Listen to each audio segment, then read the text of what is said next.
देखिए, जैसे कि पता है कि पिछली रात को हमारे 3 जो युवा कार्यकर्ता थे, युवा लीडर्स थे, उनको दहशतगर्दों ने गोली मारकर उनको हलाक कर दिया। और कल हम वहाँ गए थे उनके घर में तहज़ियत करने के लिए।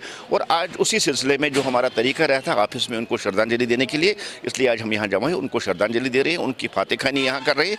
इसमें कुछ और भी जो मुझसे भी आए हैं वो भी आज इस प्रोग्राम में शरीक हो रहे हैं। आपको याद होगा हमारे 3 बड़े कार्यकर्ता जो कि बड़े पद पे थे, शहीद वसीम बारी, जब उनके भाई को और उनके बाप को मारा गया, बेरहमी से उनका कत्ल किया गया, उसके बाद कम से कम हमने 10 बार गुहार लगाई यहाँ की एडमिनिस्ट्रेशन को कि हमारे पॉलिटिकल जो वर्कर्स है उनको मेहरबानी करके सिक्योर कीजिए, उनको सिक्योर एकोमोडेशन दे दीजिए। लेकिन बदकिस्मती की बात है, बीजेपी को हमेशा यहाँ इग्नोर किया जा रहा है।